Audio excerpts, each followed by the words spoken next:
Labyrinths by Jorge Borges. I just finished it. It's a 5-star read.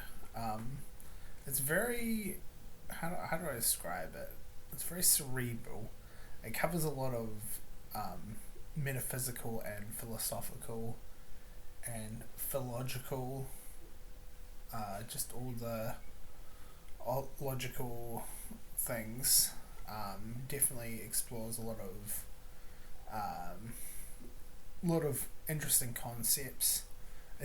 It's a collection of short stories, and then at the end there's some essays and parables, and each story or essay centers around a different idea, either in literature or philosophy, or and the author Jorge Borges.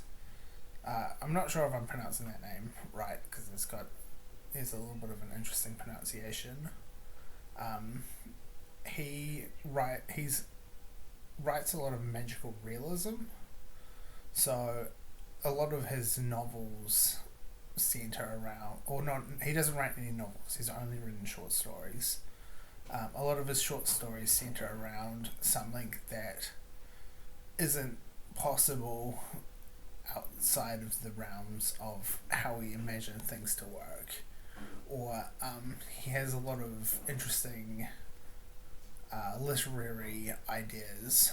Say, for example, taking apart about Don Quixote.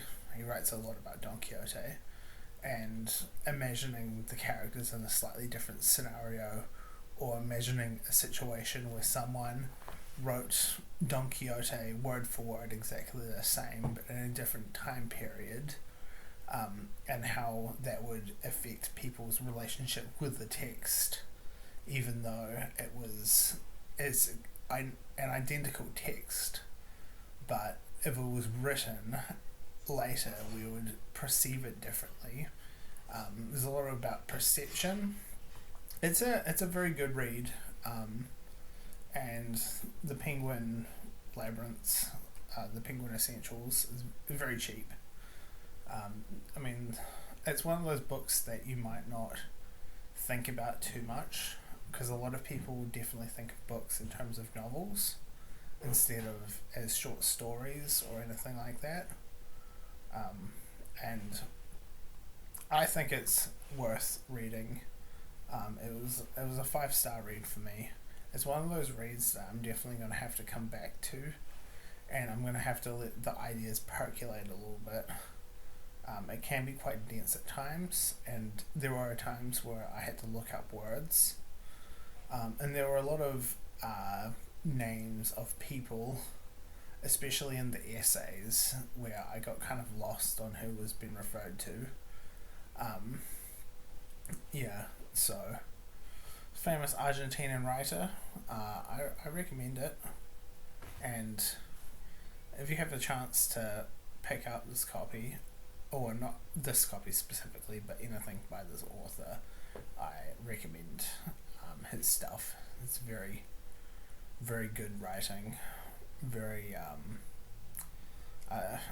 dare I say trippy, because he really takes you into a very interesting headspace. A lot of his stories end or involve death in some way. There's a recurring motif, and also the question of selfhood. So yeah, anyway, I'll probably see you in the next video when I finish another book.